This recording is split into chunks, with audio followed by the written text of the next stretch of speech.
You are listening to Insights from the Conference Board.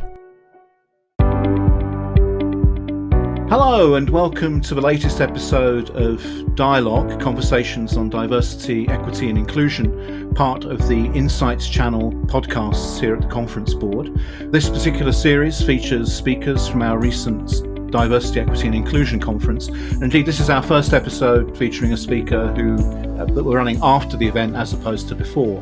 So we're going to start with sort of building on that conversation that we had at the conference, but mindful of the fact that listeners may not necessarily have been at the event. So we'll make sure that it remains relevant and valuable to really anyone listening. So our first post-conference guest is one of our speakers from the conference. Delighted to have Alan Morales with us. He's the Vice President, Head of Transformative Change in the Talent and Capability team with Prudential. So welcome, Alan. Thank you for joining us. Thank you, John. Happy to be here. Now, at the event, you were talking about applying the sort of change management model to diversity and the sort of links between DEI and change. And I wanted to revisit this idea that you explained to us at the event a week or so ago about a change mindset. So perhaps we could start there with just a brief outline, and then we're going to talk a little bit about leadership as it relates to change and diversity. Absolutely. Yeah, when we think about change mindsets, it's a really simple concept. The concept is we can enhance and build upon our attributes, characteristics, skills, whatever you want to, the pieces that make us who we are, by actually learning and through experience. So it's very simple, but it's often left by the wayside when we confront change or transformation.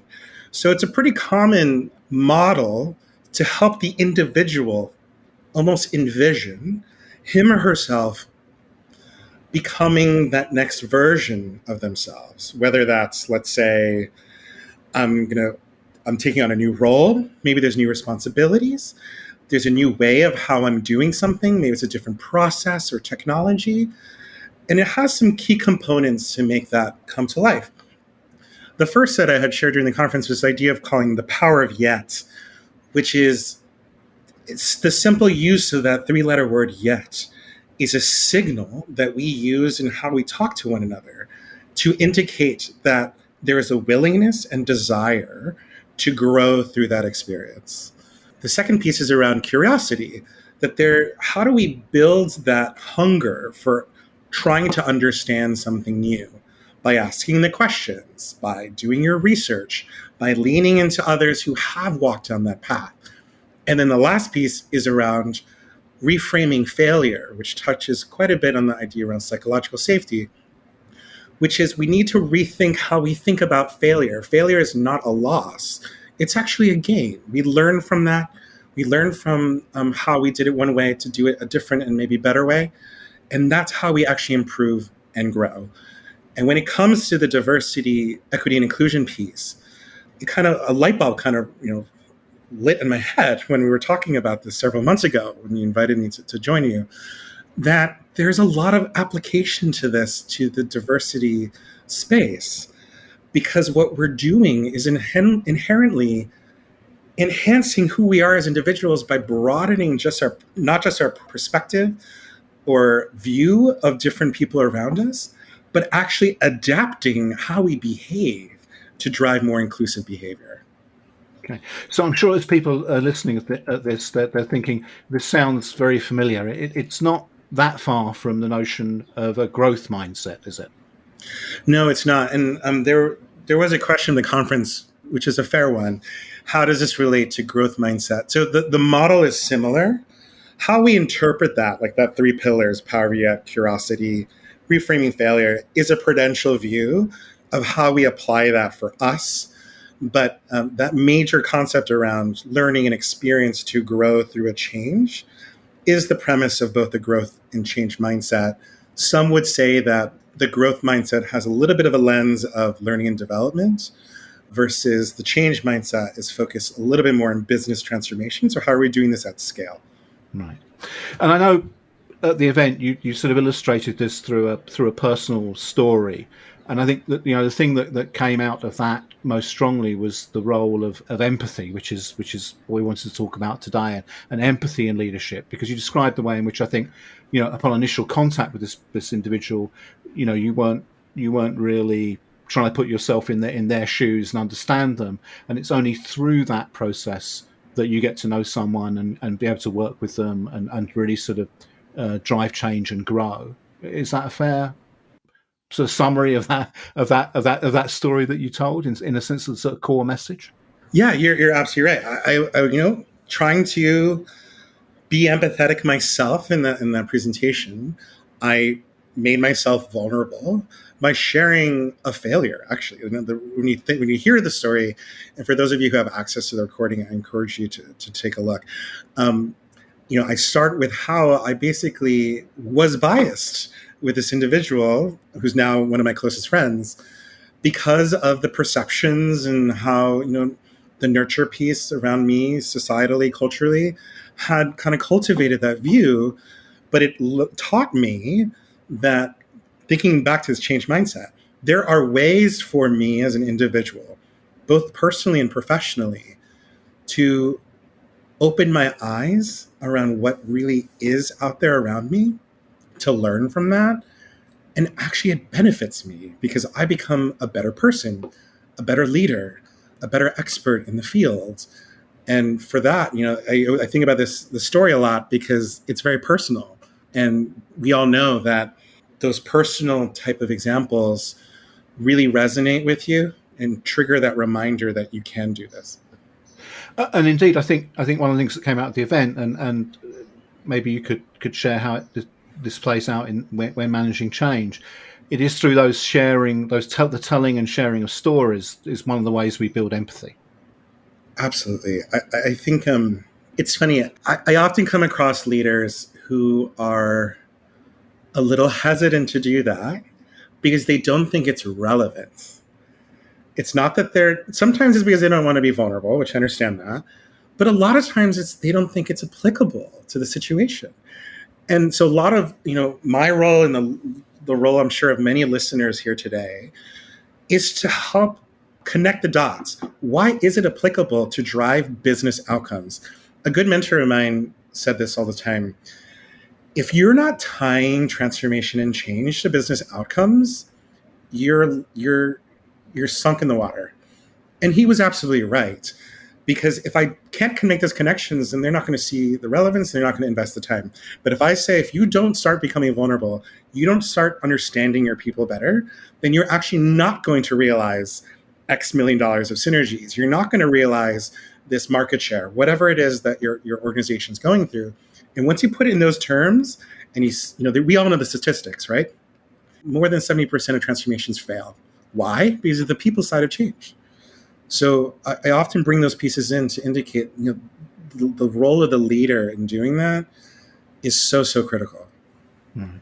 And you touch on something there. We're talking about, why change fails because of the people, and it seems to be one of the things that the sort of diversity initiatives share with change is people not. And I always wonder about the language to use, but let's sort of call it resistance, if you like. That people who, and I know we had questions at the DEI event where people were saying, well, how do we deal with people who just aren't on board with the DEI agenda, don't feel it's necessary, don't feel these conversations are needed in the organization? In the same way that when you deal with change, you find people who are like, well, what's wrong with the way we always did it, or whatever those objections might be. So what's the lesson there, do you think? Well, we covered kind of one of them, which is tying it to business outcomes. This is not fluffy, nice to haves. It actually is a business imperative that if you don't do it, you won't win. And I hate to put in those terms because it seems so black and white and almost like financially driven. But for some leaders, that resonates, which goes back to some of the tenets of change management, is understanding who you're dealing with. And if that person's agenda is the bottom line, in terms of the financial bottom line, put it in those terms. If it's something else, like cultural, then typically, like, let's say, it could be someone who is not too familiar with diverse employees or doesn't surround him or herself around diverse employees. So it could be a cultural situation. In that case, it's about getting to that emotional response. So I use, going back to the presentation, I use that story because often if you can find some sort of emotional trigger in someone, it'll get people to think differently. So I'll use an example. When I was working at a management consulting firm in DC, I was consulting the US Army, which if you just think about that word, right, there's a lot of cultural kind of triggers in your mind around that. And I was advising a colonel, which is a fairly senior level officer, around these pieces around change. And he didn't really understand it until what I did my research. And I tried to understand who he was. I talked to people around him. And I started to understand that he had a tough time in sharing pieces of himself with his fellow officers. And as a result, what did he do? He shut that part down and hid it. And once I knew that, and I could kind of focus on that and saying, do you want the future leaders of the Army to go through what you did? Like, do you think that was actually good? And we started to dissect that and talk about it and kind of break that down. And then the realization started to come in, like, that's not something that was actually helpful. And it wasn't helpful in driving the outcomes, in this case, military outcomes, to bring that team forward in whatever they were trying to drive. So the key is really trying to getting down to that piece, the raw piece under the superficial around what drives someone. Right. So I know one of the other presenters used the phrase in a different context. He says, what doesn't get talked about gets acted out. And that seems to me you've given an example of that if things are suppressed and not talked about, they just appear in other sort of dysfunctional ways. Absolutely. And that's human nature, right? Like we have a core value system, we have a core leanings that we have. It's a survival trait because it's easy. Like, we don't need to think about it. Like, this is how I value this. Yes, no, black, white. And the reality is our world isn't that way. So that's the process of us developing as individuals in a society and culturally, is to really put effort into becoming better. And that goes back to that change mindset. There's an actual science to this. And if you can build it like you build, how you work out, how you learn a new skill, whatever that might be, then you can do that too. And when you sort of laid out those three pillars of the change mindset, there was that notion of curiosity, and I immediately went to sort of, you need to be curious about other people in order to feel empathy. But in this particular example, that curiosity it has to be directed internally as well. Yes, that's interesting you say that, because when we were thinking about empathy this morning, collecting my thoughts on the topic. I actually think sometimes the best empathizers are not empathetic with themselves. And the reason is they're so good at putting themselves in someone else's shoes that they forget about themselves. And that's really dangerous, because one of my hypotheses, and I don't have research to back it up, but I would love to do this one day, is actually, use data to prove this, is I believe that in this day and age, with everything that's going on in the world, that our best empathizers are in danger. And the reason is you have a pandemic, you have social unrest, political unrest, you have wars going on, you have people, suffering, companies are struggling to be competitive, you name it, right? So what people do naturally is they lean into the people they trust. And the reason people have trust with those people is usually because that person is empathetic and, as a result, understands where that person comes from. Very powerful tool in driving change, driving the diversity and inclusion. There's many applications to that.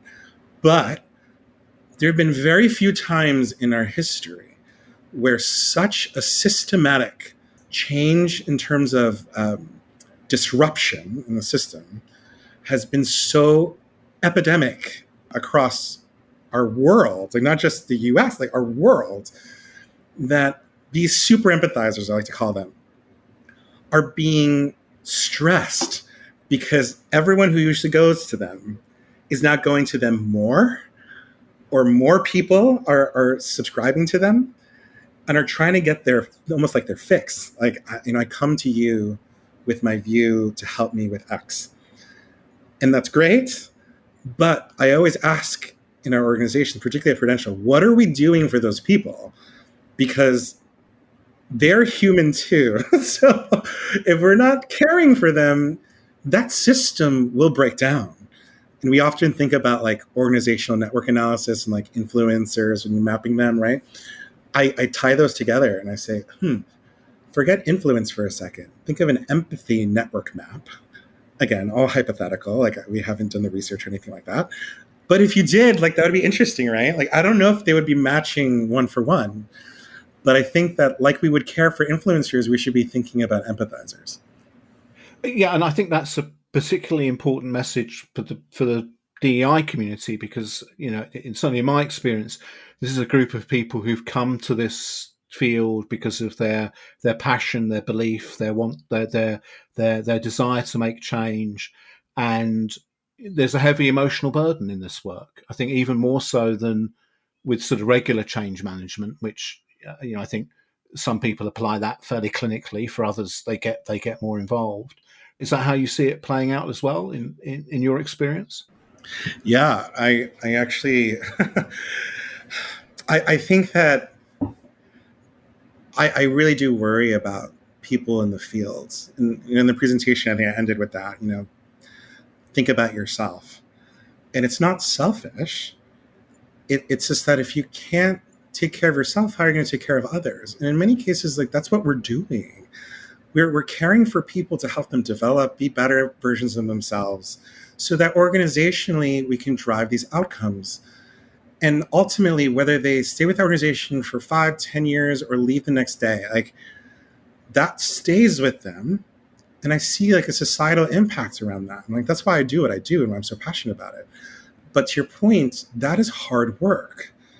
And there has consequences if it's not addressed. And how people say the best expert is not great at the expertise as it relates to him or herself. So like, the best communicator is usually a poor communicator.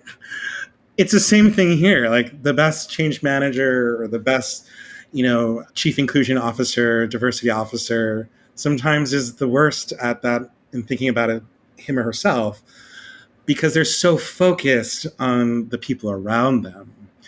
So that means we have to think about, when we think about people, we need to think about the people who are driving that agenda themselves and how are we caring for them? Yeah, and clearly what we've been through, you referenced that obviously the last year has been one of considerable turmoil. I was chatting earlier with some people about, I did a couple of events on pandemic preparedness a few years ago. And we had some people in from the Bank of England, and they'd done this great sort of study of this sort of simulation of what it would be like for a pandemic, and to sort of stress test their systems, the financial system in the City of London. And they came out with, glowing reports on how resilient they were. But looking back on it, their idea of what a pandemic was something like, say, 20% of their staff taking 3 weeks off sick. I mean, there wasn't the sense of this thing going on, for an age. In your field, I mean, when this pandemic started, presumably you had certain expectations which maybe have been changed. I mean, have you changed your approach at all in the last 12 months to these things? So, good question. I mean, there's different angles to take it. So maybe I'll take two. One is, as it relates to my work at Prudential, and the other is me as an individual helping drive that. So in the first piece around Prudential, and I love that there's a question around resilience, because that came up a lot. It's like, we need resilience. We need to build that strength to deal with all of the stuff. And someone in the conference mentioned, and I think Marvin actually expanded on it, the person I co-presented with, that's not always what we should be thinking about. sometimes you need to tackle the problem, like versus how do I deal with the problem, like the person dealing with the problem. There's two levers. So what we did at Prudential was we started with, we've got to simplify our work. Like the stress we put on organization, we are in control of because we dictate the work, what we do. So we started there and saying, what do we simplify? What do we deprioritize? What do we stop? And if we're going to take something on and we look at what is on our plates, what's going to come off? And those are hard conversations for, a large global financial institution. But we pushed ourselves to do that and have those tough conversations. And guess what? In that conversation, you've got to be very empathetic with the people around you, because what you're doing in finance to deprioritize me affects how that works in our annuities business or our group business. So we have to think about the interdependencies, but that's a piece of leadership that we really needed to lean into in order to get that outcome, to address the new circumstances, the new normal of our world, a little over a year ago. So that's one example of kind of how I have changed the view and several of my peers and leaders at Prudential to make that happen. And we've seen a lot of progress on that, because what we're seeing now is people are starting to really value this new normal. Like, I can go on a conference call and I have 30 minutes, I can go do a load of laundry. And guess what? That cuts what would have been, maybe dead space at work, or, maybe it's whatever it might be, but allows me to be more efficient by actually bringing those worlds together. And that's leading us to the reentry piece that we're starting to look, which so many organizations are obviously looking at, to create that new kind of normal. The second lens around me individually is leaning more to those around me. So my partner, Julian, God bless his soul, has been super helpful in this, because I've always been kind of that stoic person. Like, I come back from work, I'm good, go to dinner, hang out, go to bed. But I, as one of those people, like many of you listening, am stressed more because of the world, which means I need to put a structure in place for me to deal with it and to better deal with the problem. So my partner is one element of that. It's leaning into friends. It's leaning into things that help me. Like, I've started working out more. And I used to work out a couple times. Now I work out like 5 times a week. I decided to fix my teeth. Like, I use these Invisaligners to do that. I'm just using examples, like things that I'm investing in me to be better and stronger, so I can do this such important work that we have at Prudential and for all of you in your organizations. Which ties in with that, what you were saying earlier about being able to sustain empathy. That if you don't spend time with some self-care, that can become overwhelming. Yeah, absolutely. It can be. And I want to kind of flip that the other way, because I think some of the answer to this question you're given in those comments there.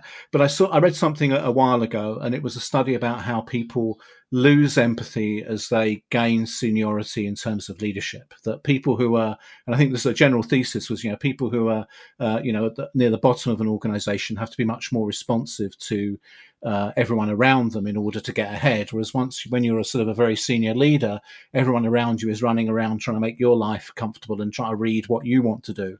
And so it's very easy as a leader to become disconnected and to lose empathy. Do you have any suggestions to leaders there as to how they can make sure they retain that empathy without being overwhelmed by it? Yeah. That's such an important piece. I'm so glad you brought it up. The best leaders at this, at solving that problem, are the ones who talk less and listen more. And there's several examples I have in my previous careers in places I've worked where I've seen that, and I really honed in on that. Like, that is so key and critical. Now, how do we help others do that? And it goes back to this piece around, you mentioned, people who kind of balk at the diversity agenda and say there's no place for that. It's similar. Like, how do we tie this to their agenda? You are leading a multi-million billion-dollar business. If you don't understand what's going on within your organization, how are you to make the right decisions? And how are you encouraging your team to bring up the pieces you need to know, not the things that you want to know? And the more you do that, the better you get to those outcomes. I'll give you an example. I had a meeting with one of our C-suite folks at Prudential, and he called me to give me some positive feedback on some work my team was doing. So it was intended to be a 5-minute phone call. It ended up being an hour and a half. And the reason was, he asked me, how do you think things are going? And I said, look, if you really want to know and you have the time, I'll tell you. And I proceeded to share some really key insights that I don't think, not that he wasn't privy to, but his kind of senior team was maybe trying to solve for that themselves instead of raising it, which is, nice, but not necessarily always productive. So I encourage what I said, and he asked me, what are ways for me to get more of what you're sharing? And I said, look outside of your leadership team. When was the last time you talked to an individual contributor? When was the last time you talked to our call center, to a customer? Like, those are things that you need to know, and they can't just be always served, in a nice deck. It takes investment to really do that of time. And let me tell you, this person individually, I won't name names, but so open and welcoming, and I see him acting on that, and I see others taking notice. And when people see the results, people say, how can I do that? And it becomes infectious in a good way. And that's kind of how you bring it to life. Yes, I mean, it's a simple and not to say easy, but simple piece of advice that I think is particularly important right now when you think about, just as we close, as a sort of a change management skill, but in the diversity field, where obviously the demographic at the very top of the house in a lot of organizations is so very different from the demographic elsewhere in the organization, that getting out and listening to people and hearing about their lived experience is just really so very important if we're going to make the sort of changes that we want to see in organizations. Completely agree. And I think there's a lot for us to learn. Like I mentioned in the presentation, this cross-section of change management and DEI is still new. If I look at the industry, I see there's a lot of interdependency, but this real immersion of the two disciplines, if you will, has really yet to truly come. And I think the more we do it in our organizations, the more we can transform them to, yes, realize the business outcomes. That's, hey, at the end of the day, most of us are in for-profit areas. But I think the reason why we do it as professionals in this area is to help people grow and be better versions of themselves. And that's what motivates me. I'm sure what motivates a lot of you. And I think we'll learn from each other as we go. I think that's probably a good place to close. And I want to just say that going through some of the feedback all of the feedback on the event, one of the things people really responded well to was the fact that so many of the speakers were so free and open in sharing their own experiences and their own perspectives in just a very natural and direct way. And I really thank you for doing that, both at the event last week and in joining us today to dig a little deeper in some of those issues, and for your own sort of vulnerability and openness. It really is the sort of thing that makes my work worthwhile, certainly. And I know listeners and attendees really appreciate it. So thank you very much, John. Thank you for having me. Appreciate it. Okay, thank you all for listening. And we'll be continuing with this series featuring speakers from our recent event on diversity, equity and inclusion, and every couple of weeks. And then we'll also be featuring some speakers for our next event coming up in December. Thank you all. Goodbye. This has been Insights from the Conference Board.